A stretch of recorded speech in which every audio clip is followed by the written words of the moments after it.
Breaking news చూస్తున్నారు. హెజ్బుల్లాకు దెబ్బ మీద దెబ్బ పడుతోంది. హెజ్బుల్లాకు చెందిన మరో టాప్ లీడర్ హతమయ్యాడు. తాజా దాడుల్లో హెజ్బుల్లా కమాండర్ నబిల్ కవేక్ను హతమార్చినట్లు ఐడిఎఫ్ ప్రకటించింది. 1980లలో హెజ్బుల్లాలో చేరాడు కవేక్. నిన్ననే హెజ్బుల్లా చీఫ్ నస్రల్లాను మట్టుబెట్టింది ఐడిఎఫ్. ఇవాళ ఉదయం నుంచి లెబనాన్లో 11 మంది మృతి చెందినట్టుగా తెలుస్తోంది. దాడుల నేపథ్యంలో నిన్న 33 మంది మృతి చెందారు. గడిచిన కొన్ని గంటల్లోని 10ల సంఖ్యలో హెజ్బుల్లా స్థావరాలపై ఇజ్రాయెల్ వేగవంతమైన దాడులు చేస్తోంది. విజువల్ మీరు చూస్తున్నారు. హెజ్బుల్లా ఆయుధ స్థావరాలే లక్ష్యంగా టార్గెట్గా ఇజ్రాయెల్ సేనలు దాడి చేస్తున్నాయి. ఇజ్రాయెల్ వరుస దాడులతో హెజ్బుల్లా ఇప్పుడు ఉక్కిరి బిక్కిరి అవుతోంది. విజువల్స్ మీరు చూస్తున్నారు. 7 నిమిషాల వ్యవధిలోని దాదాపుగా 80కి పైగా రాకెట్లను ప్రయోగించిన సందర్భం. ఒక్కసారి టార్గెట్స్ మీరు చూడొచ్చు. ఇవన్నీ కూడా ఒకటే చెబుతోంది. ఎస్, ఆ ట్వీట్ మీరు చూస్తున్నారు ఆర్టీవీ స్క్రీన్ మీద. కొద్దిసేపటి క్రితం ఇజ్రాయెల్ చేసిన ట్వీట్, ఇజ్రాయెల్ డిఫెన్స్ ఫోర్సెస్ చేసిన ట్వీట్ ఎలిమినేటెడ్ అంటూ కూడా చెప్పుకొచ్చింది. The commander of Hezbollah's preventive security unit and member of the executive council Nabil Qaouk was eliminated in a precise IDF strike అంటూ కూడా చెప్పుకొచ్చింది. అంటే హెజ్బుల్లా సంబంధించి హెజ్బుల్లా కమాండర్ని హతమార్చినట్టు ఇటు ఐడిఎఫ్ ప్రకటించింది. తర్వాత రెండో లైన్కి సంబంధించి ఆ విజువల్ మీరు చూస్తున్నారు. నబిల్ కవేక్కి సంబంధించి commander of the preventive security unit and member of హెజ్బుల్లాస్ executive council eliminated అంటూ కూడా ఐడిఎఫ్ అక్కడ ట్వీట్ చేసింది. Kavaik was close to Hezbollah's senior commanders and was directly engaged in అక్కడ కొన్ని అటాక్స్ అని మెన్షన్ చేస్తుంది. ఎందుకంటే అక్కడ పదం పలకాలనుకోవట్లేదు. ఎందుకంటే అక్కడ యూట్యూబ్కి సంబంధించి కొన్ని రెస్ట్రిక్షన్స్ ఉన్నాయి. ఆ నేపథ్యంలో ఆ పదం పలకట్లేదు. అయితే ఇక్కడ the state of Israel and its citizens అంటూ చెప్పుకొచ్చింది. He joined Hezbollah in the 1980 and was regarded as an important source of expertise in his field, having served as the deputy commander of the southern region on the operational council, commander of the southern region and deputy commander of the operational council. The IDF will continue to strike and eliminate the commanders within the Hezbollah organization and will act against anyone who threatens the citizens of the state of Israel అంటూ కూడా చెప్పుకొచ్చింది. అలాగే నబిల్ కవేక్కి సంబంధించిన profile కనుక మీరు చూస్తే ఇక్కడ join Hezbollah organisation in 1980 and was close to Hezbollah as the senior commanders అని చెప్పారు. అంటే 1980లో అటు జాయిన్ అయ్యాడు హెజ్బుల్లాలో. దాంతోపాటు previously served as the deputy commander of the southern region within the operational council. Operation కౌన్సిల్కి సంబంధించి సదరన్ అంటే దక్షిణ భాగంలో డిప్యూటీ కమాండర్గా పనిచేశాడంటూ చెప్పుకొస్తోంది. దాంతోపాటు he was promoted to the commander of the southern reason. ఆ తర్వాత దక్షిణ భాగానికి సంబంధించి కమాండర్గా ప్రమోట్ అయ్యాడు అంటూ కూడా ఆయన ప్రొఫైల్ గురించి చెబుతోంది. ఆ తర్వాత directly engaged in attacks against the state of Israel and its citizens. ఇజ్రాయెల్తో పాటు ఆ దాడులకు సంబంధించి కూడా ఇజ్రాయెల్ అలాగే ఇజ్రాయెల్ పౌరుల దాడులకు సంబంధించి కూడా చేశాడంటూ కూడా డైరెక్ట్లీ పాల్గొన్నాడంటూ. ఒక్కసారి థ్యాంక్ యూ ఇజ్రాయెల్ అంటూ మీరు చూడొచ్చు. వాళ్ళు అక్కడ సంబరాలు చేసుకుంటున్నారు. వాళ్ళక్కడ స్వీట్లు మిఠాయిలు పంచుకుంటూ వాళ్ళక్కడ సంబరాలు చేసుకుంటున్న విజువల్స్ మీరు చూస్తున్నారు ఆర్టీవీ స్క్రీన్ మీద. ఒక్కసారిగా ఇజ్రాయెల్కి సంబంధించి ఇజ్రాయెల్ ఇటు అదిగో చూడండి మీరు ఇజ్రాయెల్ ఫ్లాగ్ని మీరు చూస్తున్నారు. ఇజ్రాయెల్ వాసులు ఇప్పుడు సంబరాలు చేసుకుంటున్నారు. ఇటు లెబనాన్ మీద దాడులను వేగవంతం చేస్తుంది హెజ్బుల్లాకి సంబంధించి ఇటు దాడులను వేగవంతం చేస్తుంది ఇజ్రాయెల్. ఈ నేపథ్యంలో ఒక్కసారిగా పరిస్థితులు మారుతున్నాయి.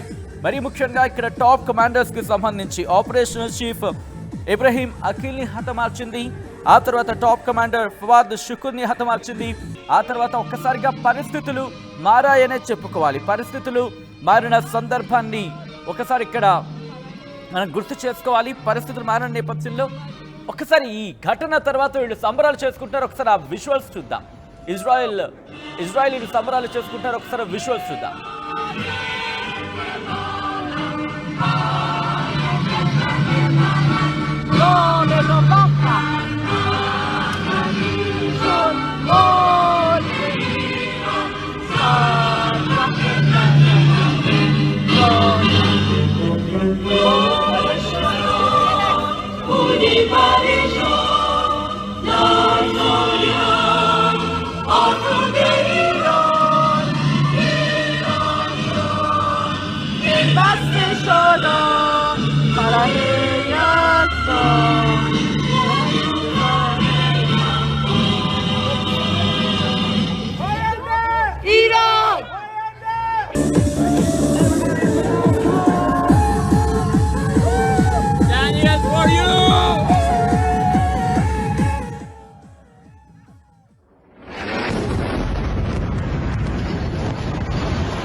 విజువల్స్ మీరు చూస్తున్నారు. ఇజ్రాయిలీలు అక్కడ వాళ్ళు సంబరాలు చేసుకుంటున్నారు. హెజ్బుల్లా మీద దాడులు చేస్తున్న నేపథ్యంలో అక్కడ స్వీట్స్ పంచుకుంటూ వాళ్ళు ఇటు ఎందుకంటే టాప్ కమాండర్స్ ఒక్కరొక్కరుగా వాళ్ళు అక్కడ మృతి చెందడం జరుగుతోంది. మరీ ముఖ్యంగా నస్రుల్లాకి సంబంధించి హతమైన తర్వాత ఇప్పుడు ఇజ్రాయిలీలకు సంబంధించి అక్కడ సంబరాలు చేసుకుంటున్న విజువల్స్ మీరు చూస్తున్నారు. ఆ విజువల్ని మీరు చూస్తున్నారు. ఇక్కడ వాళ్ళు పూర్తిగా అదిగోండి ఆ విజువల్ని మీరు చూడొచ్చు. పూర్తిగా వాళ్ళు సంబరాలు చేసుకుంటున్న విజువల్స్ మీరు చూస్తున్నారు ఆర్టీవీ స్క్రీన్ మీద. ఇటు లెబనాన్కి సంబంధించేటువంటి పరిస్థితులు ఉన్నాయి. మరీ ముఖ్యంగా లెబనాన్లో ఇటు పౌరుల స్థావరాలుగా చెప్తున్నారు. కానీ ఇక్కడ ఇజ్రాయెల్ ఏం సమర్థించుకుంటుందో పౌరుల స్థావరాలు కాదు. కొంతమంది ఇటు హెజ్బుల్లాకి సంబంధించి అక్కడ ఆశ్రయం కల్పించారు. వాళ్ళ యుద్ధ సామాగ్రికి సంబంధించి ఆశ్రయం కల్పించారు. వాళ్ళని టార్గెట్ చేసుకొని ఆ స్థావరాలని టార్గెట్ చేసుకుని మేము పేలుళ్లకు దిగుతున్నాము తప్ప మాకు ఇక్కడ లెబనీస్ కావచ్చు లేకపోతే లెబనాన్ పౌరుల మీద మాకు ఎటువంటి కక్ష కానీ ఎటువంటి కోపాలు కానీ లేవంటూ కూడా ఇజ్రాయెల్ చెప్పుకొస్తోంది.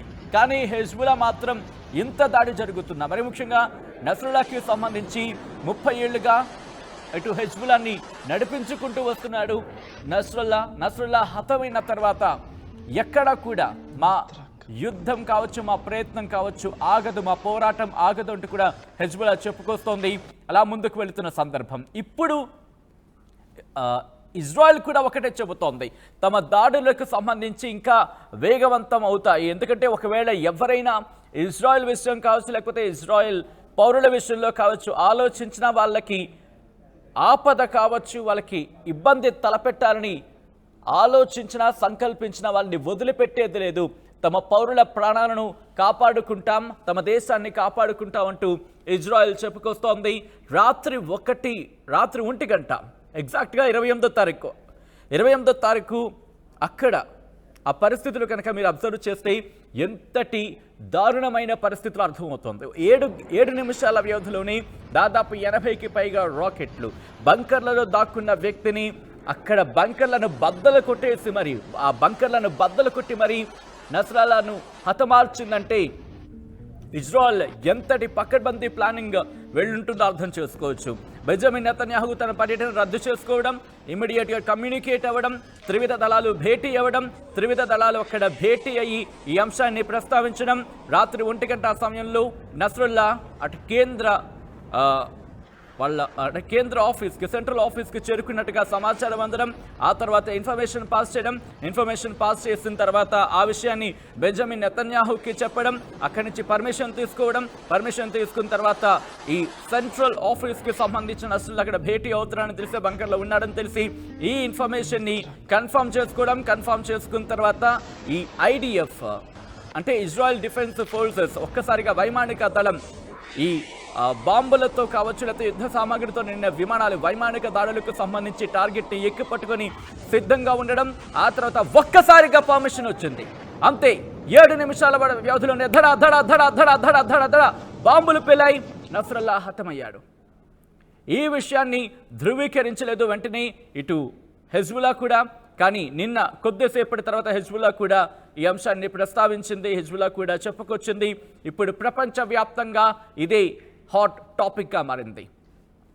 ఇటు ఇరాన్ కావచ్చు దాదాపుగా మద్దతుగా వెళుతున్న పరిస్థితి. ఇరాన్ అయితే మాత్రం ఇప్పటికే ఇటు దన్నుగా ఉంటామంటూ హెజ్బుల్లాకు చెప్పినట్టుగా ఇటు జాతీయ మీడియాలు కావచ్చు లేకపోతే అంతర్జాతీయ మీడియా కథనాలు కావచ్చు మనం చూస్తున్నాం. ఈ నేపథ్యంలో ఇప్పుడు ఈ పరిస్థితులు ఎక్కడికి దారి తీయబోతున్నాయి అనేది ఇప్పుడు ఒక చర్చకు దారితీస్తుంది. ఇన్ఫాక్ట్ మనం చూసాం ఇరాన్కి సంబంధించి అధ్యక్షుడు అలీ ఖమేనీ కూడా సురక్షిత ప్రాంతానికి తరలించినట్టుగా తెలుస్తోంది. సురక్షిత ప్రాంతానికి ఆయన వెళ్ళిపోయారు, అజ్ఞాతంలోకి వెళ్ళిపోయారనే మాట వినిపిస్తోంది. ఎప్పుడైతే నస్రుల్లా హతమయ్యాడో ఆ తర్వాత పరిస్థితులు మారిపోతున్నాయి. ఇప్పుడు ఏం జరుగుతుంది? ఇజ్రాయెల్ మీదకి ఇరాన్ నేరుగా దాడికి వెళుతుందా, లేకపోతే ఇటు ఇరాక్ ఏం చేయబోతోంది? ఎందుకంటే ఇరాక్ ఇక నేరుగా సీల్లోకి ఎంటర్ కాలేదు. ఇరాక్కి సంబంధించి ఏం చేయబోతోంది? At the same time Syria మీద పేజర్స్ అటాక్కి సంబంధించి ఇంపాక్ట్ ఉందనే మాట వినిపిస్తున్న తరంలో సిరియా ఏం చేయబోతోంది, లెబనాన్ ఏం చేయబోతోంది, ఇటు యెమెన్కి సంబంధించి ఈ దాడుల నేపథ్యంలో యెమెన్ నుంచి హౌతీ రెబల్స్, యెమెన్ అంతే పూర్తిగా యెమెన్ కూడా కాదు, హౌతీ రెబల్స్ ఇప్పటికే దాడులు చేశారని చెప్పి కొన్ని వార్తలు వినిపిస్తున్న సందర్భంలో హౌతీ రెబల్స్ ఏం చేయబోతున్నారనేది మరొక ఆసక్తికర చర్చకు దారితీస్తున్న సందర్భం అని చెప్పుకోవాలి. అయితే మేలో ఇరాన్ అధ్యక్షుడు ఇబ్రహీం రైసీ మరణాన్ని ఇక్కడ మరోసారి ప్రస్తావించడం జరుగుతోంది. ఇబ్రహీం రైసీకి సంబంధించి పేజర్స్ అటాక్లోని ఆయన మరణించారా అంటూ కొన్ని క్వశ్చన్ మార్క్స్ అంతర్జాతీయ మీడియా కథనాలు కావచ్చు, కొన్ని విశ్లేషణలు కావచ్చు, కొన్ని చర్చలు జోరందుకుంటున్న నేపథ్యంలో పేజర్స్ అటాక్ జరిగిన తర్వాత ఇప్పుడు పరిస్థితులు మీరు చూస్తున్నారు. ఒక్కసారిగా పేజర్స్ అటాక్తో ఒక ఇంటిమేషన్ పంపించిన ఇజ్రాయెల్ అని ఒక చర్చ ఇప్పుడు జోరందుకుంది. ఎందుకంటే పరిస్థితులు రోజు రోజుకి మరింత ఉద్రిక్తంగా మారాయి. హెజ్బుల్లాకి సంబంధించి ఆ పేజర్స్ అటాకే ఇప్పుడు ఇంతటి దారుణానికి సంబంధించి దారి తీస్తుందా అంటే కనుక దాదాపుగా అంతర్జాతీయ విశ్లేషకులు అయితే మాత్రం అవుననే మాట అంటున్నారు. ఎందుకు ఈ మాట వినిపిస్తుంది అనేది కూడా ఇక్కడ మాట్లాడుకునే ప్రయత్నం చేద్దాం. ఎందుకంటే మొబైల్ కమ్యూనికేషన్, ఒకవేళ మొబైల్ కమ్యూనికేషన్ ఉంటే కనుక ఇటు మొసాద్ ట్రేస్ చేస్తుంది. పెగాసిస్ లాంటి సాఫ్ట్వేర్కి సంబంధించిన అంశాన్ని కూడా ఇక్కడ ప్రస్తావిస్తున్నారు. ఒకవేళ అటువంటి ఇష్యూస్తో మొబైల్స్ని కావచ్చు, లేకపోతే నెట్వర్క్స్ని కావచ్చు, లేకపోతే సాధారణంగా మనం ఆ నెట్వర్క్ని బేస్ చేసుకుని వాటిని ట్రేస్ చేయొచ్చు, లేకపోతే వాటిని దాన్ని యూజ్ చేసుకుని ఇటు అటాక్కి దిగొచ్చు, లేకపోతే వాటిని ఇబ్బందికర వాతావరణం సృష్టించవచ్చు అంటూ కూడా ఒక డిస్కషన్ జరిగిన నేపథ్యంలో ఆ తర్వాత పేజర్స్కి సంబంధించి పేజర్స్ని యూజ్ చేసే ప్రయత్నం చేస్తుంది హెజ్బుల్లా పేజర్స్ని యూజ్ చేస్తుంది. పేజర్స్ మీద కూడా అటాక్ జరిగింది. పేజర్స్ మీద అటాక్కి తర్వాత ప్రస్తుతం ఏం జరుగుతుందో మనం చూస్తున్నాం. పేజర్స్ అటాక్ నేపథ్యంలోని ఇక్కడ మొసాద్కి సంబంధించి ఇన్ఫర్మేషన్ ఇచ్చిందనే మాట వినిపిస్తోంది. ఎందుకు అంటే కనుక పేజర్స్ అటాక్ తర్వాత ఎక్కడెక్కడ ఉన్న కీలక నేతలందరూ కూడా సెంట్రల్ ఆఫీస్కి చేరుకోవాల్సి వచ్చింది. ఇక్కడ ఒక ఎగ్జాంపుల్గా మాట్లాడుకునే ప్రయత్నం, సరదాగా అంటే not in means of funny అనే అర్థం కాదు. ఎందుకంటే ఒక్కసారి ఆలోచించే ప్రయత్నం చేయండి. ఒక్కసారి వర్క్ ఫ్రమ్ హోమ్లో ఉన్నాం, లేకపోతే కమ్యూనికేషన్స్లో పనిచేస్తున్నాం అనుకుందాం, ఇంటి దగ్గర ఉండి వర్క్ ఫ్రమ్ హోమ్లో పనిచేస్తున్నాం. సో ఇటువంటి సినారియోలో లేకపోతే ఎక్కడో కమ్యూనికేషన్తో పనిచేస్తారు, అక్కడ కమ్యూనికేషన్ దిగిపోయింది. సో అక్కడ మీరు వర్క్ చేసే సందర్భం ఉండదు. సో ఆటోమేటిక్గా మీరు మీ సెంట్రల్ ఆఫీస్కి రిపోర్ట్ చేస్తారు. ఆ వర్క్ జరగాలంటే కనుక సెంట్రల్ ఆఫీస్ నుంచి కొంచెం ఏం జరుగుతుందంటూ ఇటువంటి కార్యాచరణకు వెళ్ళిపోతూ ఉంటారు. సో ఇటువంటిదే ఇక్కడ జరుగుతుందా అంటూ కూడా కొన్ని క్వశ్చన్ మార్క్స్ వినిపిస్తున్నాయి. సో నస్రుల్లా మరి ఇక్కడికి చేరుకోవడం అంటే ఇక్కడికి ఇన్ మీన్స్ ఆఫ్ లెబనాన్కి చేరుకోవడం, లెబనాన్లోని ఇటు హెజ్బుల్లా కేంద్ర కార్యాలయానికి చేరుకోవడం, అక్కడి నుంచి ఆపరేషన్స్ నడిపిస్తున్నట్టు కూడా ఇన్ఫర్మేషన్ ఇటు మొసాద్కి తిరగడం, మొసాద్ వచ్చేసి ఇటు ఇజ్రాయెల్ డిఫెన్స్ ఫోర్సెస్ కావచ్చు, లేకపోతే ఇజ్రాయెల్కి సంబంధించిన కీలక నేతలకు చెప్పడం. ఆ డిస్కషన్ చాలా క్విక్గా జరిగిన తర్వాత మాకు చాలా తక్కువ టైం మాత్రమే ఉంది, మీరు కనుక అనుమతిస్తే, మీరు కనుక పర్మిషన్ ఇస్తే వెంటనే దీనికి సంబంధించి మూవ్ ఆన్ అవుతామంటూ ఇటు బెంజమిన్ నెతన్యాహుకి చెప్పడం. ఇన్ఫాక్ట్ నేను యూఎన్లో ఆయన మాట్లాడిన సందర్భాన్ని కనుక చూస్తే ఒక చేతిలో ఒక మ్యాప్, ఇంకో చేతిలో ఇంకొక మ్యాప్, 2 మ్యాప్లకు సంబంధించి ఆయన చూపించాడు. ఒకటి శాపం అంటూ, ఒకటి వరం అంటూ. శాపం అంటూ కొన్ని దేశాలను చూపించాడు, వరం అంటూ మరికొన్ని దేశాలను చూపించాడు. సో బెంజమిన్ నెతన్యాహు ఇలా యుఎన్లో ఉంటూ ఉండగా దాని తర్వాత అమెరికా పర్యటనకు సంబంధించి మాట్లాడుకున్న సందర్భం వెంటనే ఆయన క్యాన్సిల్ చేసుకొని రావాల్సి వచ్చిన పరిస్థితి. సో ఇటువంటి సినారియోలు, ఇంతటి యుద్ధ వాతావరణంలో ఇలా కమ్యూనికేషన్ జరుగుతుండలో ఉన్న కొద్ది వ్యవధిలోనే నస్రుల్లా అటాక్ తర్వాత ప్రస్తుతం పరిస్థితి మారిపోయింది. ఇప్పుడు ఇజ్రాయెల్ ఏం చేయబోతోంది? హెజ్బుల్లాకి సంబంధించిన టాప్ కమాండర్స్ అందరూ ఒక్కొక్కరిగా హతమైపోతున్న ఈ తరుణంలో నెక్స్ట్ ఏం చేయబోతోంది హెజ్బుల్లా ఇప్పుడు? ఎందుకంటే ఇక్కడ ఒక మాట నేను ప్రస్తావించాలనుకుంటున్నాను. హమాస్కి సంబంధించి దాదాపుగా 90% పని పూర్తయింది, ఇక 10% మాత్రమే మిగిలింది అన్నట్టుగా ఇండైరెక్ట్గా ఇజ్రాయెల్ చెబుతోంది.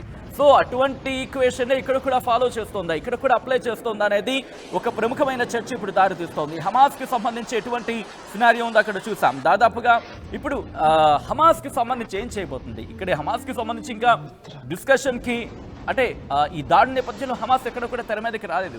కానీ హమాస్కి సంబంధించి ఏం చేయబోతోంది?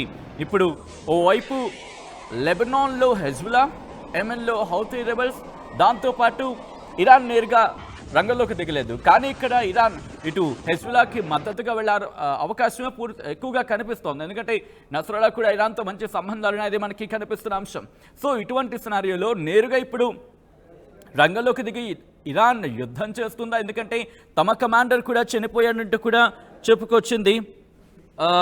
సో ఇటువంటి నేపథ్యంలో నస్రల్లాతో పాటు సీనియర్ కమాండర్ అబ్బాస్ నిల్ఫరుషన్ కూడా హతమైన పరిస్థితి. సో ఇటువంటి సినారియోలో టాప్ కమాండర్స్ కావచ్చు, సాధారణంగా మనం టాప్ క్యాడర్ అంటూ ఉంటాం. ఈ స్ట్రీమ్ అంతా కూడా కుదేలైపోయింది, ఈ బ్యాచ్ అంతా కూడా కుదేలైపోయిన పరిస్థితి. సో ఇటువంటి నేపథ్యంలోనే ఇప్పుడు ఏం జరగబోతోంది అనేది ప్రపంచవ్యాప్తంగా ప్రతి ఒక్కరూ ఆచితూచి అడుగులేస్తున్నారు. ఎందుకంటే ఇటు యుక్రెయిన్, రష్యా ఈ యుద్ధం ఇంకా కొలిక్కి రాలేదు. ఏదో శాంతి చర్చలు అంటూ బహుశా కొలిక్కి వచ్చే సందర్భాన్ని కనిపిస్తున్న తరుణంలో ఇప్పుడు ఇజ్రాయెల్తో పాటు ఇజ్రాయెల్ హమాస్ అనుకున్నారు, ఇప్పుడు ఇజ్రాయెల్ హెజ్బుల్లా.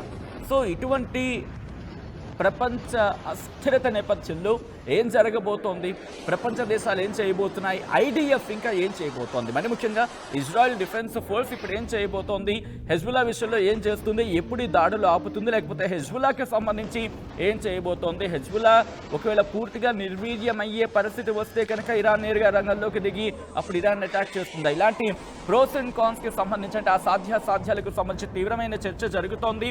ప్రపంచ యుద్ధానికి దారి తీయచ్చా అంటే కనుక బహుశా అంతటి పతాక స్థాయికి వెళ్ళే అవకాశాలు అప్పుడే ఉండకపోవచ్చు. ఒకవేళ అనిశ్చిత అనే పదం కనుక ఉపయోగించగలిగితే అటువంటి సినారియో కనుక ఉత్పన్నమైతే సో అటువంటి సినారియోలో ఏం జరుగుతుందో కూడా ఊహించడం కష్టం. సో ఇప్పుడు ప్రపంచ దేశాలకు సంబంధించి ఒక రెస్పాన్సిబిలిటీ వాటి భుజస్కంధాల మీద ఉన్నాయని చెప్పుకోవాలి. కానీ ఇక్కడ ఇజ్రాయెల్ మాట వింటుందా, ఇరాన్ మాట వింటుందా, లెబనాన్లో హెజ్బుల్లా మాట వింటుందా? సో ఇవన్నీ కూడా తీవ్రమైన చర్చకు దారితీస్తున్నాయి. ఒకవేళ ఎవరికి వాళ్ళు నేను తగ్గేదే లేదన్నట్టుగా కనుక ముందుకు వెళితే కనుక ప్రపంచం ముంగిట మరో పెను వినాశనం కళ్ళ ముందుంటుంది.